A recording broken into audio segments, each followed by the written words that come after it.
आज के वीडियो में जो हमारा पार्ट है वो प्राचीन भारतीय इतिहास के स्रोतों से है। प्राचीन इतिहास के स्रोत है, तो अगर हम स्रोतों की बात करें तो स्रोत हमारे जो हैं वो तीन प्रकार के आते हैं। ठीक है, स्रोतों का जो प्रकार है वो तीन प्रकार के हो जाएंगे। एक साहित्यिक स्रोत हो जाएगा, पुरातात्विक स्रोत हो जाएगा, और विदेशी यात्रियों से जो हमको विवरण प्राप्त हुआ है। ठीक है, तो अगर हम साहित्यिक स्रोतों की बात करें तो साहित्यिक स्रोतों को दो भागों में बांटा गया है, धार्मिक साहित्य और लौकिक साहित्य। धार्मिक साहित्य और लौकिक साहित्य। धार्मिक साहित्य क्या होते हैं? ऐसे साहित्य जिसमें ब्राह्मण ग्रंथ होते हैं और ब्राह्मणेतर ग्रंथ होते हैं। इसके अलावा लौकिक साहित्य वो होते हैं जो किसी की ऐतिहासिक ग्रंथ होते हैं या जीवनी होती है या गल्प साहित्य होते हैं। वो किसके अंतर्गत आते हैं? हमारे लौकिक साहित्य के अंतर्गत आते हैं। पुरातात्विक अगर साहित्य की बात करें हम, तो इसके अंतर्गत अभिलेख आते हैं, मुद्राएं होती हैं, स्मारक होते हैं और मूर्तियां और चित्रकला होती हैं। इसके अतिरिक्त जो विदेशी यात्रियों का विवरण है उसमें हमारे तीन विदेशी यात्री, तीन देशों के यात्री सबसे महत्वपूर्ण हैं, यूनानी, चीनी और अरबी। तो ये जब भारत आए उन्होंने यहाँ का भ्रमण किया। उसके बाद इन्होंने इसके बारे में कई भारत के इतिहास के बारे में लिखे वृत्तांत अपने लिखे। वो हम लोग विदेशी यात्रियों के विवरण के बारे में देखेंगे। तो धार्मिक साहित्यों का अगर वर्गीकरण हम लोग देखते हैं तो ब्राह्मण साहित्य और ब्राह्मणेतर साहित्य होते हैं। ब्राह्मण साहित्य वे साहित्य होते हैं जो आर्यों से संबंधित होते हैं, और ब्राह्मणेतर साहित्य वो हैं जो वैदिक काल से संबंधित न होकर अन्य ग्रंथों से, बेसिकली क्या होता है, बौद्ध ग्रंथ और जैन ग्रंथों से ये संबंधित होते हैं। ब्राह्मण ग्रंथों को अगर हम डिवाइड करने की बात करें तो ये दो तरीके के होते हैं। एक होते हैं श्रुति ग्रंथ, यानी कि जो सुन के लिखे गए हैं, और एक होते हैं स्मृति, यानी जो अपनी याद के आधार पर लिखे गए हैं, अपनी स्मृति के आधार पर लिखे गए हैं। तो ब्राह्मण साहित्यों को दो भागों में डिवाइड किया गया, श्रुति ग्रंथ और स्मृति ग्रंथ। इस आधार पे जो इनका वर्गीकरण हुआ है, श्रुति ग्रंथ में हमारे जो आ जाएंगे वो आ जाएंगे वेद, उपनिषद और आरण्यक। वेद, उपनिषद और आरण्यक हमारे कौन से ग्रंथ हो गए? श्रुति ग्रंथ हो गए। जबकि पुराण, जिन पे मैं सर्किल कर रहा हूँ, पुराण, महाकाव्य और स्मृति ग्रंथ, ये किसके अंतर्गत आएंगे? हमारे स्मृति ग्रंथ के अंतर्गत आएंगे। तो कहने का मतलब क्या हो गया? वेद, उपनिषद और आरण्यक ये हमारे श्रुति ग्रंथ हैं, जबकि पुराण, महाकाव्य, स्मृतियाँ हमारी क्या हैं? ये ब्राह्मणेतर ग्रंथ हैं। तो वन बाय वन करके हम लोग डिस्कशन करते हैं इसके बारे में। सबसे पहले वेद। तो वेदों के संकलनकर्ता कौन है? महर्षि कृष्ण द्वैपायन वेद व्यास। वेद का शाब्दिक अर्थ जो होता है, शाब्दिक अर्थ होता है वो होता है ज्ञान, और ये चार प्रकार के हैं। सबसे पुराना कौन सा वेद है? हमारा ऋग्वेद है। ऋग्वेद की रचना कहाँ हुई? सप्त सैंधव प्रदेश में हुई। सप्त सैंधव प्रदेश अर्थात जो सिंधु की तरफ का प्रदेश है, यहाँ पे सिंधु नदी बहती है, और सिंधु अपनी 7 सहायक नदियों के साथ बहती है, तो वो सप्त सैंधव प्रदेश कहलाता है। वहाँ पर ही इसकी रचना हुई। इसमें कुल 10 मंडल हैं, 1028 सूक्त हैं और 10,462 मंत्र हैं। इसके 3 पार्ट हैं, साकल्य, बालखिल्य और वाशकल। साकल में क्या है? कुल 10 मंडल हैं और 1017 सूक्त हैं, जबकि बालखिल्य में कुल 11 सूक्त हैं और वास्कल में कुल 56 हमारे 56 मंत्र हैं। इस प्रकार ये पूरा कंप्लीट होता है ऋग्वेद। ऋग्वेद अब यहाँ पर एक अगर हम देखें, एक वर्गीकरण कर लिया, क्योंकि अभी जब वैदिक काल हम लोग पढ़ेंगे तो उसमें वेदों को पूरा डिटेल से हम लोग देखेंगे कि वेद में क्या है और कौन कौन सी चीज़ें हैं। यहाँ पर जो परीक्षा की दृष्टि से इम्पोर्टेंट चीज़ें हैं जो अमूमन वेदों से पूछी जाती है, उसके बारे में थोड़ा डिस्कशन कर लेते हैं। जो लिखा हुआ है आपका, इसको कुछ भागों में बांटा है। वेद हैं, उनके बाद उनके ब्राह्मण लिखे हुए हैं, उपनिषद लिखे हुए हैं, आरण्यक हैं, कितने सूक्त हैं, उनके गायकों को क्या कहा जाता है, अध्येता को क्या कहा जाता है, और उनके उपवेद कौन है और उपवेदों के प्रवर्तक कौन है। ध्यान दीजिएगा इस चीज़ पे। तो ऋग्वेद, सबसे पहले वेद कौन सा है? ऋग्वेद। ऋग्वेद के 2 ब्राह्मण हैं। ऋग्वेद के कितने ब्राह्मण हैं? 2 ब्राह्मण हैं, ऐतरेय और कौशितकी। ऐत्रेय और कौशितकी। अगर इसके उपनिषद की बात करी जाए तो इसके उपनिषद भी यही 2 हैं, ये डू करके लिखा हुआ है अर्थात इसके उपनिषद भी यही 2 हैं, अर्थात ऐत्रेय और कौशिकी, ये इसके उपनिषद हैं। आरण्यक भी यही दो हैं, ऐतरेय और कौशिकी। कुल 1028 सूक्त हैं इसके। और जो ऋग्वेद का अध्येता होता है या गायक होता है उसको हम लोग होत्र या होता कहते हैं। होत्र या होता, ठीक, होत्र या होता कहते हैं हम लोग। और जो ऋग्वेद का उपवेद है, ऋग्वेद का उपवेद है आयुर्वेद, और इसके प्रवर्तक कौन है? प्रजापति। ऋग्वेद का उपवेद क्या है? आयुर्वेद है। उसके प्रवर्तक कौन है? प्रजापति। इसके बाद हमारा आता है यजुर्वेद। यजुर्वेद के दो ब्राह्मण हैं, तैतरीय ब्राह्मण और शतपथ ब्राह्मण। इसके उपनिषदों की संख्या 5 है। तैतरीय, कट, श्वेताश्वर, ईश और बृहदारण्यक। तैतरीय उपनिषद, कंठ उपनिषद, श्वेताश्वर उपनिषद, ईश उपनिषद और बृहदारण्यक उपनिषद, ये 5 उपनिषद हैं हमारे यजुर्वेद के। इसके आरण्यकों की संख्या 3 है, तैतरीय, बृहदारण्यक और शतपथ, ये इसका आरण्यक है। इसमें कोई भी सूक्तों की संख्या नहीं दी है। इसके जो अद्वैता यानी गायक होते हैं उनको कहते हैं अध्वर्यु। क्या कहते हैं? अध्वर्यु कहते हैं। और जो इसका उपवेद है वो कौन है? धनुर्वेद। और जो इसके प्रवर्तक हैं, धनुर्वेद के प्रवर्तक कौन है? विश्वकर्मा। धनुर्वेद के प्रवर्तक कौन है? विश्वकर्मा, राइट। इसके बाद बारी आती है हमारी जो धनुर्वेद के प्रवर्तक थे वो विश्वामित्र थे, है ना। मैं विश्वकर्मा बोल गया गलती से। तो धनुर्वेद के जो थे वो कौन थे? विश्वामित्र थे। विश्वामित्र थे, ना कि विश्वकर्मा, ठीक है, चेंज कर लीजिएगा। फिर हमारी बारी आती है सामवेद की। सामवेद का जो ब्राह्मण है वो पंचविश्व ब्राह्मण है, तांडव ब्राह्मण भी इनको कहते हैं। इसके दो छांदोग्य और केन, ये दो उपनिषद हैं। क्योंकि आरण्यक की बात करें तो जैमिनी और छांदोग्य, ये दो आरण्यक हैं। कुल सूक्तों की संख्या इसमें कितनी है? 1810। इसके गायकों को हम लोग क्या कहते हैं? उद्गाता कहते हैं। इसके गायकों को क्या कहते हैं? उद्गाता कहते हैं। इसका जो उपवेद है वो कौन सा है? गंधर्व वेद है। और इसके जो प्रणेता हैं वो कौन है? नारद हैं। गंधर्व वेद के प्रणेता कौन है? नारद, ठीक है। सबसे आखिरी वेद आता है जो वेदत्रयी। अगर यहाँ पे देखिए वेदत्रयी की बात करते हैं तो ऋग्वेद, यजुर्वेद और सामवेद, ये हमारे वेदत्रयी होते हैं। और इसके बाद ये अथर्ववेद हमारा बाद में लिखा गया। अथर्ववेद के ब्राह्मण कौन है? गोपत हैं। इसके 3 उपनिषद हैं, प्रश्न उपनिषद, मुंडकोपनिषद और मांडूक्य उपनिषद।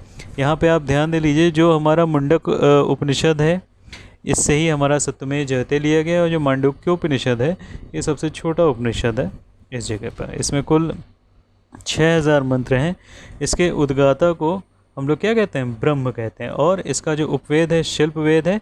और इसके प्रणेता जो हैं, शिल्प वेद के प्रणेता हमारे कौन है? विश्वकर्मा है, ठीक है। इसके प्रणेता कौन है? विश्वकर्मा है, ठीक। आगे चलते हैं हम लोग। अब ब्राह्मण ग्रंथों की रचना क्या कहते हैं? तो ब्राह्मण ग्रंथ क्या होते हैं? सबसे पहले ये समझ लीजिए कि जो ब्राह्मण होते हैं, प्रत्येक वेद की जो गद्य रचना होती है, प्रत्येक वेद की गद्य रचना ही हमारी ब्राह्मण कहलाती है। आरण्यक क्या होते हैं? आरण्यक का अर्थ होता है अरण्य अर्थात जंगल। तो जो दार्शनिक ग्रंथ जंगल में लिखे जाते हैं, जंगल के शांत वातावरण में लिखे जाते हैं और वहीं पर इनका अध्ययन किया जाता है, वो क्या कहलाते हैं? आरण्यक कहलाते हैं, ठीक है। इसमें आत्मा, परमात्मा, जन्म, पुनर्जन्म, इन सब का उल्लेख होता है। उपनिषद, उपनिषद का क्या अर्थ होता है? कि वो विद्या जो गुरु के पास, उपनिषद गुरु के पास बैठकर, गुरु के समीप बैठकर एकांत में प्राप्त की जाती है, वो क्या कहलाती है? उपनिषद कहलाती है। कुल 108 उपनिषदों की संख्या है। इन्हें वेदांत भी कहा जाता है। उपनिषदों को वेदांत भी कहा जाता है। भारत का जो राष्ट्रीय आदर्श वाक्य है, अभी जैसे मैंने बताया सत्यमेव जयते, वो किससे लिया गया है? मुंडकोपनिषद से लिया गया है। किससे लिया गया है? मुंडकोपनिषद से लिया गया। अच्छा, अब वेदों का सही अर्थ समझने के लिए और सूक्तियों का सही ढंग से उच्चारण करने के लिए किसकी रचना करी गई बच्चों? वेदांगों की रचना करी गई। वेदों का अर्थ समझने के लिए, सूक्तियों के सही उच्चारण करने के लिए किसकी रचना करी गई? वेदांगों की रचना करी गई। इनकी कुल संख्या कितनी होती है? 6 होते हैं। कौन कौन से हैं? ये बहुत ही इंपॉर्टेंट है, कभी कभी पूछ लिया था IAS और PCS के एग्ज़ाम्स में। जो 6 वेदांग हैं हमारे, वो हैं शिक्षा अर्थात वैदिक जो वाक्य हैं उनके स्पष्ट उच्चारण के लिए, कल्प जो वैदिक कर्मकांड होते हैं उनको संपन्न कराने के लिए, व्याकरण उपसर्ग, रचना, प्रत्यय आदि के लिए व्याकरण का होता है निरुक्त। निरुक्त क्या होता है? जब शब्दों की व्युत्पत्ति के नियम, शब्दों की व्युत्पत्ति के नियम क्या होते हैं? निरुक्त में आते हैं। अगर भाषा शास्त्र का प्रथम ग्रंथ पूछा जाए तो भाषा शास्त्र का प्रथम ग्रंथ कौन है? निरुक्त है। इसके अतिरिक्त छंद आते हैं तो गायत्री, त्रिष्टुप, जगती और बृहति, इस तरह के 4 छंद थे, गायत्री, त्रिष्टुप, जगती और बृहति। ज्योतिष क्या होता है? ज्योतिष विकास, यानी ज्योतिष के अंतर्गत क्या आता है? ज्योतिष विकास आता है। लगत मुनि की अगर हम बात करें तो ज्योतिष के प्राचीनतम आचार्य हमारे कौन है? लगत मुनि है। ये क्वेश्चन इंपॉर्टेंट है यहाँ से। ज्योतिष के प्राचीनतम आचार्य कौन है? लगत मुनि। सूत्रों के बारे में पढ़ लेते हैं हम लोग थोड़ा सा। सूत्र क्या होते हैं? तो यज्ञों के विद्या के नियमों का संक्षेप में या व्यवस्थित रूप में प्रतिपादित करने के लिए कल्प सूत्रों का जन्म हुआ है। किस लिए हुआ? जो यज्ञों की विधा के नियम होते हैं उनको संक्षेप में और व्यवस्थित रूप में हम लोग कर दें, तो उसके लिए किसकी आवश्यकता पड़ती है? सूत्रों की। ये 4 प्रकार के होते हैं। कल्प सूत्र कितने प्रकार के होते हैं? 4 प्रकार के होते हैं। पहला प्रकार है श्रोत। ठीक है, श्रोत का अर्थ क्या होता है? श्रोत का बेसिकली, श्रोत मतलब वैदिक होता है। तो अग्नि में जो यज्ञ किए जाते हैं और अनुष्ठान किए जाते हैं उनका वर्णन श्रोत में होता है। ग्रह में क्या होता है? जो मनुष्य के लौकिक और पारलौकिक जीवन से संबंधित है। लौकिक जीवन यानी कि जो मनुष्य जीता है, और पारलौकिक जो मृत्यु के बाद उसका जीवन होता है, वो सारी चीज़ें किस में आती हैं? ग्रह में आती हैं। जो धर्म है वो हमारा 4 वर्णों और 4 आश्रमों में बटा हुआ है। इसके अलावा जो शुल्व है, शुल्व में क्या होता है? शुल्व सूत्र में क्या होता है? वेदी निर्माण, अर्थात जब यज्ञ वगैरह होता है तो वेदियाएँ बनाई जाती हैं, वेदिकाएँ बनाई जाती हैं, तो वेदी निर्माण की वृद्धि इसके अंतर्गत आती है। अगर प्राचीनतम ज्यामिति संबंधी संकल्पनाएँ देखें तो वो शुल्व सूत्र से ही हमको प्राप्त होती हैं। दर्शन, दर्शन से एक क्वेश्चन 100% आता है, और बेसिकली ये क्या आता है? मिलान करने के लिए आता है। ये किसके लिए आता है? मिलान करने के लिए आता है। तो दर्शन जो पार्ट होता है वो किससे संबंधित होता है? आत्मा, परमात्मा, जीवन, मृत्यु आदि से संबंधित होता है। दर्शन पार्ट आत्मा, परमात्मा, जीवन, मृत्यु आदि से संबंधित होता है। इसकी कुल संख्या कितनी होती है? 6 होती है। कुल संख्याएं कितनी हैं इसकी? 6 हैं। यहाँ पर दर्शन लिखे हुए हैं और यहाँ पर इनके प्रवर्तक लिखे हुए हैं। तो ये मिलान करने को क्वेश्चन बहुत बार रिपीट हुआ है, पीसीएस में भी, आईएएस में भी।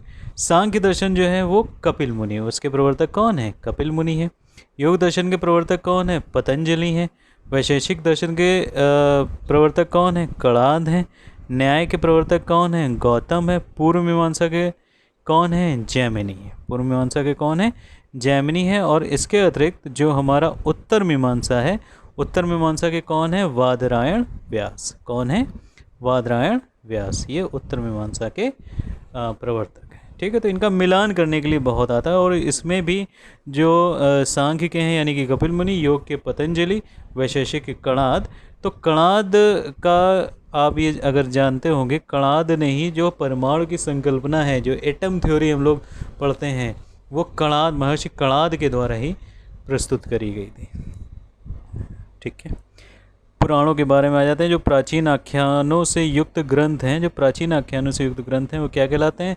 पुराण कहलाते हैं। इनके रचयिता कौन है? लोमहर्ष या उनके पुत्र उग्रश्रवा। इनकी कुल संख्या कितनी है? 18 है। सबसे प्राचीन और प्रामाणिक पुराण कौन है? मत्स्य पुराण है। और मत्स्य पुराण में ही 10 अवतारों के, विष्णु के 10 अवतारों का वर्णन है। यहाँ पर हमने पुराण और उनसे संबंधित राजवंश दिए हुए हैं, इनसे मिलान करने को कभी कभी क्वेश्चन आ जाते हैं। यही 3 इंपॉर्टेंट है हमारे सामने। विष्णु पुराण, विष्णु पुराण से संबंधित राजवंश है हमारा मौर्य राजवंश। मत्स्य पुराण से संबंधित है हमारा आंध्र या सातवाहन वंश। और वायु पुराण से संबंधित है हमारा गुप्त वंश। ठीक है, अमरकोश में पुराणों के 5 विषय बताए गए हैं। अमरकोश एक ग्रंथ है, उसमें पुराणों के कितने विषय बताए गए हैं? 5 विषय बताए गए हैं। कौन कौन से हैं? सर्ग, प्रतिसर्ग, वंश, मनवंतर और वंशानुचरित। ठीक है, सर्ग का मतलब क्या होता है? जगत की सृष्टि। सर्ग का मतलब क्या हुआ? जगत की सृष्टि, अर्थात जगत जब बनता है तो उसको हम लोग क्या कहते हैं? सर्ग कहते हैं। प्रतिसर्ग क्या होता है कि जब जगत बन गया, अब जगत की क्या हो गई? जगत का नाश हो गया, उसको नष्ट कर दिया गया, यानी कि प्रलय हुआ। और प्रलय के पुनः बाद जो सृष्टि होती है उसे हम लोग प्रतिसर्ग कहते हैं। वंश को क्या कहते हैं? ऋषियों व देवताओं की ये वंशावली होती है जिसे हम लोग क्या कहते हैं? वंश कहते हैं। मनवंतर महायुग कहलाता है और वंशानुचरित क्या कहलाता है? प्राचीन राजकुलों का जो इतिहास होता है उसको हम लोग क्या कहते हैं? वंशानुचरित। अगर स्मृति ग्रंथों की बात करें हम, तो स्मृति ग्रंथ कौन से होते हैं? जो स्मृतियों के आधार पर होते हैं, इनकी संख्या हाल फिलहाल में 6 है। धर्मशास्त्र के रूप में ये प्रसिद्ध हैं। सबसे प्राचीन अगर स्मृति की बात करें तो वो कौन सी है? मनुस्मृति है।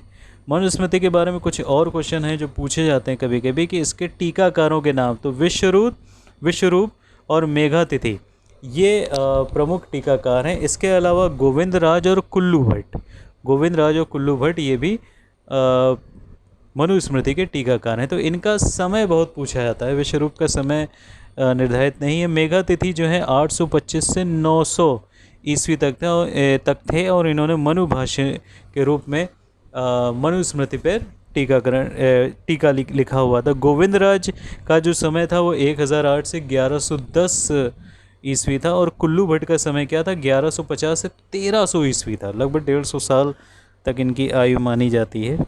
ठीक है, तो ये इनका क्या था? मनुस्मृति की ये टीकाकार थे, प्रमुख टीकाकार थे। इनके बारे में प्रश्न पूछे जाते हैं। ठीक है, नारद स्मृति में हमारा गुप्त वंश का वर्णन है। ये इम्पोर्टेंट क्वेश्चन है, कई बार रिपीट हुआ है। अब हम लोग देख लेते हैं स्मृतियों का काल क्या रहा है और कौन से काल की रही हैं। मनुस्मृति 2200 BC से 200 ईस्वी तक रही हैं और ये गुप्त के पहले समय की थी, यानी गुप्त पूर्वकालीन थी। इसी तरह याज्ञवल्क्य की स्मृति का अगर समय देखें तो 100 ईस्वी से 300 ईस्वी था और ये भी गुप्त पूर्वकालीन था। पराशर स्मृति, बृहस्पति स्मृति और कात्यायन स्मृति, पराशर, बृहस्पति और कात्यायन स्मृति, ये तीनों स्मृतियाँ क्या रही हैं? गुप्तकालीन नहीं। ठीक है, तो ये बच्चों हमारा था ब्राह्मण साहित्य। अब हम लोग बात कर लेते हैं ब्राह्मणेतर साहित्य की। ऐसे साहित्य जो ब्राह्मण ग्रंथों से इतर थे। तो जाहिर सी बात है, जो वैदिक ग्रंथों को नहीं फॉलो करते थे, वैदिक धर्म को नहीं फॉलो करते थे, उसमें बौद्ध धर्म और जैन धर्म आए थे। ठीक है, तो ब्राह्मणेतर साहित्य क्या है? बौद्ध ग्रंथ और जैन ग्रंथों को ही कहते हैं। तो बौद्ध ग्रंथों की बात कर लें तो बौद्ध ग्रंथ जो संबंधित हैं वो कौन से हैं? त्रिपिटक। कौन से हैं? त्रिपिटक। ठीक है, त्रिपिटक यानी कि 3। तो ये 3 थे, विनय पिटक, सुत्त पिटक और अभिधम्म पिटक। विनय पिटक, सुत्त पिटक और अभिधम्म पिटक। विनय पिटक में क्या था? संघ संबंधी नियम एवं आचार शिक्षाएं वर्णित हैं। सुत्त पिटक में क्या था? इसको बौद्ध धर्म का शब्दकोश कहते हैं। ठीक है, और ये सबसे बड़ा है और सबसे सर्वश्रेष्ठ है। अगर ये पूछा जाए कि त्रिपिटकों में सर्वश्रेष्ठ कौन सा है तो आपका आंसर होना चाहिए सुत्त पिटक। क्या होना चाहिए? सुत्त पिटक। इसमें जो बुद्ध ने अपने प्रवचन दिए थे उनका संकलन किया गया। अभिधम्म पिटक में क्या है? बुद्ध के दार्शनिक सिद्धांत हैं। अभिधम्म पिटक में क्या है? बुद्ध के दार्शनिक सिद्धांतों का वर्णन दिया है। तो सुत्त पिटक में क्या हो गया? बुद्ध के प्रवचन हो गए और अभिधम्म पिटक में क्या हो गया? बुद्ध के दार्शनिक सिद्धांतों का वर्णन हो गया। सर्वश्रेष्ठ कौन सा हो गया? सुत्त पिटक हो गया। जो हमारा विनय पिटक है, विनय पिटक और सुत्त पिटक, इसका जो संकलन किया गया वो 485 ईसा पूर्व में किया गया, यानी कि जब बौद्धों की पहली संगीति हुई थी उस दरमियान किया गया। जबकि अशोक के समय हमारा 251 ईसा पूर्व में अभिधम्म पिटक का संकलन किया गया। इन त्रिपिटकों की जो भाषा थी वो पाली थी। क्या थी? पाली थी। इसके अलावा अन्य बौद्ध ग्रंथ भी हैं जैसे दीपवंश, महावंश, मिलिंद पन्हो, अंगुत्तर निकाय, ये सारे अन्य हमारे बौद्ध ग्रंथ हैं जिसमें अंगुत्तर निकाय में 16 महाजनपदों का उल्लेख है। ये ध्यातव्य और ज्ञातव्य है। ठीक है, इसके बाद हम लोग बात करते हैं जैन ग्रंथ की। तो जैन साहित्य को हम लोग क्या कहते हैं? ये क्वेश्चन बहुत पूछा जाता है। जैन साहित्य को क्या कहा जाता है? जैन साहित्य को आगम कहा जाता है। इसकी भाषा प्राकृत भी थी और पाली भी थी। यहाँ पे ध्यान देने वाली बात यह है कि जो जैन धर्म का प्रचार हुआ था वो प्राकृत भाषा में हुआ था, जो बौद्ध धर्म का प्रचार हुआ था वो पाली भाषा में हुआ था। लेकिन जैन ग्रंथ जो है उसकी भाषा प्राकृत और पाली दोनों। जो जैन धर्म का प्रारंभिक इतिहास है वो भद्रबाहु के द्वारा रचित कल्पसूत्र से ज्ञात होता है। भद्रबाहु के द्वारा रचित कल्पसूत्र से ज्ञात होता है। जबकि महावीर स्वामी जो अंतिम तीर्थंकर थे उनके जीवन कार्यों का विवरण किस में है? भगवती सू में है। भगवती सू में है। पुराणों में जैन साहित्य को चरित कहा गया। पुराणों में जैन साहित्य को क्या कहा गया है? चरित कहा गया है। और संस्कृत, प्राकृत एवं अपभ्रंश भाषा में इनका निर्माण हुआ था, ऐसा पुराणों में लिखा हुआ है। ठीक है, तो ये हमारे जैन ग्रंथ हो गए। अब हम लोग बात कर लेते हैं लौकिक साहित्य की। लौकिक साहित्य क्या होते हैं? वे साहित्य होते हैं जिसमें जो पुस्तकें लिखी जाती हैं, सुन के लिखी जाती हैं, किसी की जीवनी पे आधारित होती हैं या किसी के व्यक्तित्व पे आधारित होती हैं, किसी के कृतित्व पे आधारित होती हैं, किसी विशेष राजा के ऊपर आधारित होती हैं। तो उसमें से कुछ इम्पोर्टेंट पुस्तकें यहाँ पर हैं जो काफ़ी पूछी जाती हैं, रिपीटिव हैं। अर्थशास्त्र, अर्थशास्त्र के रचयिता कौन है? चाणक्य है, और ये पहला राजनैतिक ग्रंथ है। अगर पहले राजनैतिक ग्रंथ की बात करें तो वो कौन सा है? अर्थशास्त्र। इसके रचयिता कौन है? विष्णुगुप्त या चाणक्य है। अष्टाध्यायी, अष्टाध्यायी मौर्यकालीन कृति है। इसके रचयिता कौन है? पाणिनि है। 400 ईसा पूर्व ये लिखी गई थी। ये संस्कृत व्याकरण का प्रसिद्ध ग्रंथ है। संस्कृत व्याकरण का ये प्रसिद्ध ग्रंथ है। वार्तिक की बात करें तो ये पूर्व मौर्यकालीन है, कात्यायन के द्वारा लिखी गई है 300 ईसा पूर्व में, और ये भी संस्कृत व्याकरण का एक ग्रंथ है। शुंगकालीन महाभाष्य, महाभाष्य की रचना किसने करी थी? पतंजलि ने करी थी। 150 ईसा पूर्व में की थी। और ये जो अष्टाध्यायी है, अष्टाध्यायी जो पाणिनि की अष्टाध्यायी है, उस पर ये टीका है। ठीक है। मालविकाग्निमित्रम, ये कालिदास द्वारा रचित है, और ये जो शुंग वंश के संस्थापक हैं पुष्यमित्र शुंग, उनके पुत्र की प्रेम कथा का वर्णन इसमें किया गया है, कालिदास द्वारा रचित है। बुद्ध चरित्र, ये कनिष्क के समय में अश्वघोष के द्वारा लिखी गई है 100 ईसा पूर्व में। मुद्रा राक्षस एक बेसिकली नाटक है जो विशाख दत्त द्वारा लिखा गया है 500 ईस्वी में। और ये नंद राजा एवं चंद्रगुप्त मौर्य के आपस के जो संबंध थे या उनके मध्य जो विवाद की स्थितियां थीं उसमें उसके बारे में इसका वर्णन किया गया। मृक्षकटिकम, ये शूद्रक द्वारा लिखा गया एक उपन्यास है, गुप्तकालीन है।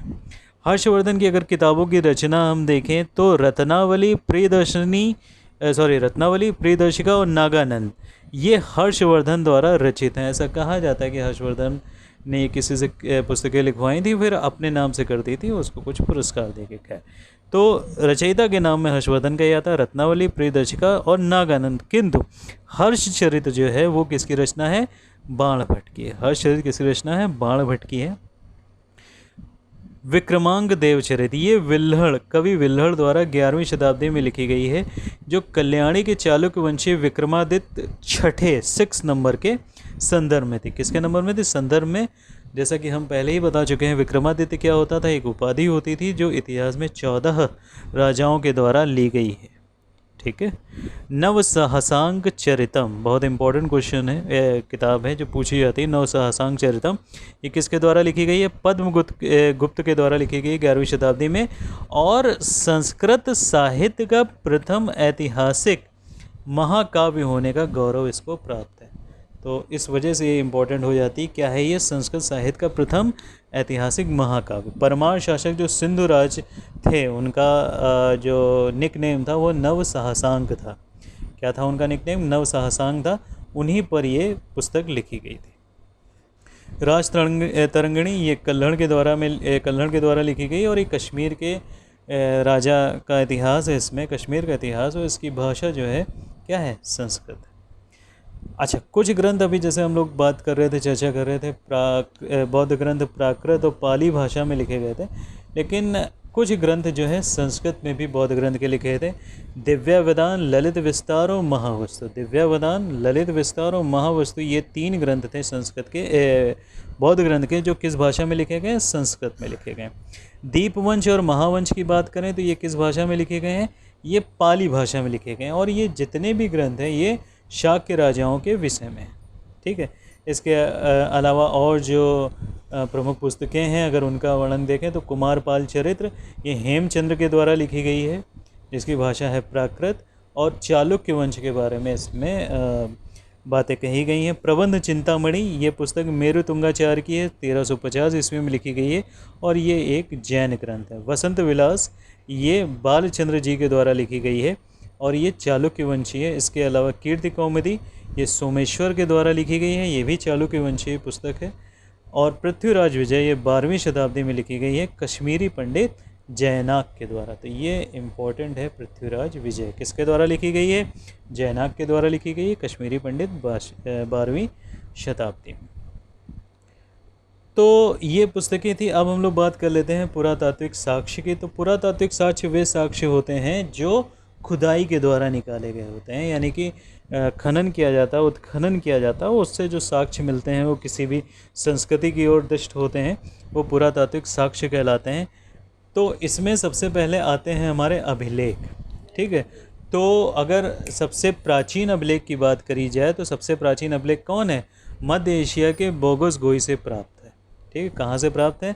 मध्य एशिया के बोगसगोई से प्राप्त है, जिसमें इंद्र, मित्र, वरुण, नास्ते आदि देवताओं के नाम मिलते हैं। अब यहाँ पे कुछ इम्पोर्टेंट अभिलेख हम लोग देख लेते हैं और उनके शासकों के नाम देख लेते हैं। सबसे पहले जो इम्पोर्टेंट अभिलेख है वो है हाथी गुम्फा अभिलेख। हाथी गुम्फा अभिलेख जो है ये ऐसा अभिलेख है जिसमें सर्वप्रथम भारतवर्ष का उल्लेख हुआ है, और ये कलिंग नरेश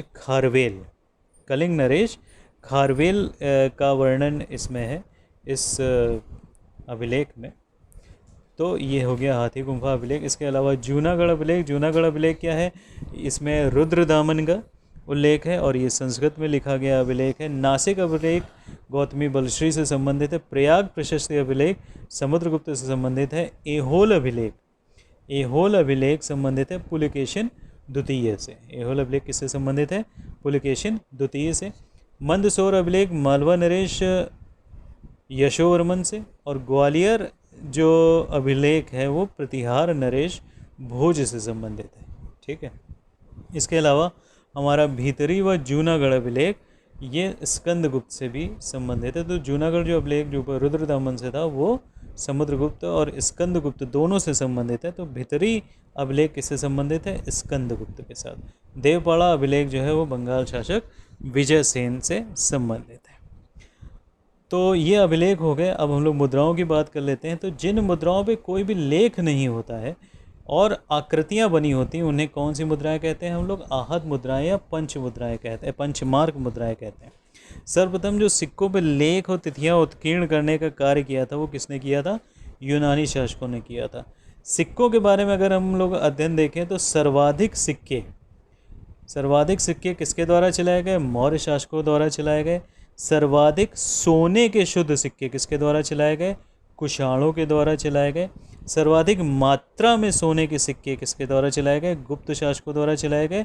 और शीशे के सिक्के किसके द्वारा चलाए गए? सातवाहन वंश के शासकों के द्वारा चलाए गए। तो यहाँ पे थोड़ा सा पढ़ते समय ध्यान देने की जरूरत है कि सर्वाधिक सोने के शुद्ध सिक्के कुषाणों ने चलाए, लेकिन सर्वाधिक मात्रा में जो सोने के सिक्के हैं वो गुप्त शासकों ने चलाए। और अगर सर्वाधिक सिक्के चाहे सोने के हों चाहे चांदी के हों तांबे के हों, वो चलाने का श्रेय किसको जाता है? मौर्य शासकों को जाता है। शुंग वंश का जो प्रारंभिक स्रोत है वो बौद्ध स्तंभ लेख है। ठीक है, जो भरहुत का बौद्ध स्तंभ लेख है वो शुंग वंश का प्रारंभिक स्रोत है, जो वासुदेव के बारे में, एक राजा वासुदेव थे उनके बारे में उल्लेखित करता है। इसके अतिरिक्त जो गरुड़ स्तंभ लेख है वो बेस नगर जो विदिशा नामक स्थान पे वहाँ पर से पाया गया है गरुड़ स्तंभ लेख। प्रयाग प्रशस्ति स्तंभ लेख एक स्तंभ लेख है जो प्रयाग से पाया गया और इसमें समुद्रगुप्त के बारे में वर्णन है। इसके अलावा हमारा जो इम्पोर्टेंट एक एरण अभिलेख आता है। एरण अभिलेख इसलिए इम्पोर्टेंट हो जाता है स्तंभ लेख होने के साथ साथ ये कई लोगों से रिलेटेड है। ठीक है, ये एरण के मध्य प्रदेश में पाया जाता है, वैदर्भी शैली में बना हुआ है और इसमें समुद्रगुप्त के व्यक्तिगत मामलों का वर्णन है। इसके अतिरिक्त क्या है, इसमें बुद्धगुप्त का भी और भानुगुप्त का भी चित्रण किया गया है। और ये विष्णु का सर्वोत्तम प्रमाण, अगर ये माना जाए तो विष्णु का सर्वोत्तम प्रमाण का एरण अभिलेख सर्वप्रथम प्रमाण है विष्णु का।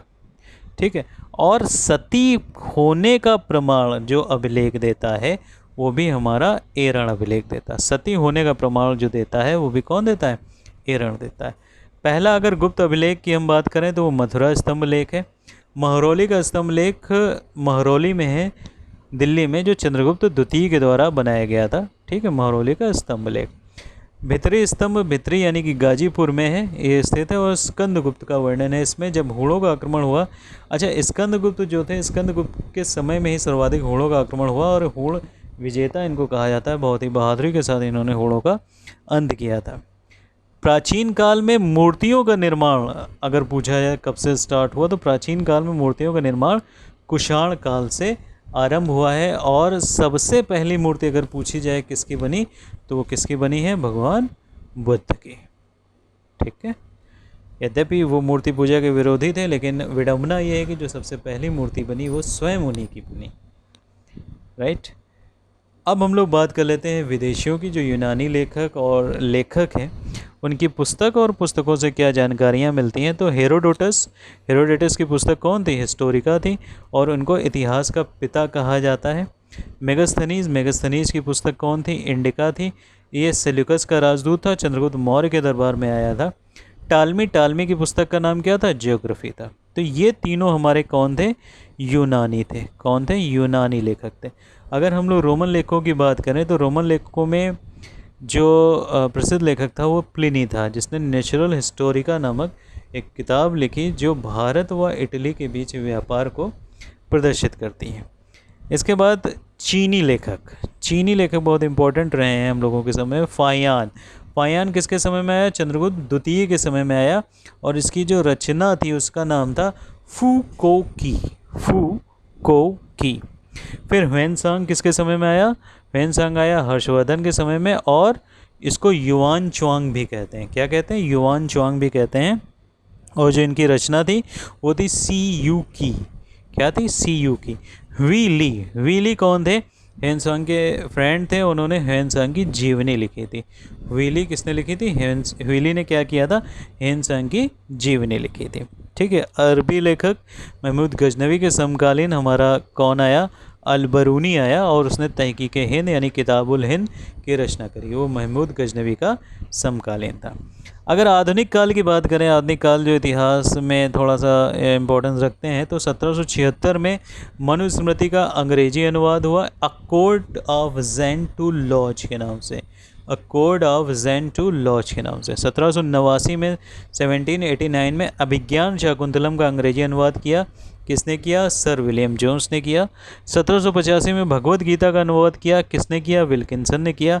विंसेंट आर्थर स्मिथ की पुस्तक अर्ली हिस्ट्री ऑफ इंडिया, ये बहुत इंपॉर्टेंट है, ठीक है। अर्ली हिस्ट्री ऑफ इंडिया किसने लिखी थी? विंसेंट आर्थर स्मिथ ने लिखी थी। A.L. वैशम ने वंडर दैट वाज इंडिया इस पुस्तक का लेखन किया। और D.D. कौशाम्बी की कृति कौन सी थी? An introduction to the study of Indian history. ये इसके रचयिता कौन थे? D.D. कौशाम्बी। तो ये पुस्तकें थी। तो यहाँ पर आज हम लोगों ने जो स्टडी करी वो करी प्राचीन भारतीय ऐतिहासिक स्रोतों से, और इससे आपके एक या दो प्रश्न बहुत बन जाते हैं और पूछे भी जाते हैं अक्सर। तो उम्मीद है आप लोगों को वीडियो समझ में आया होगा। धन्यवाद।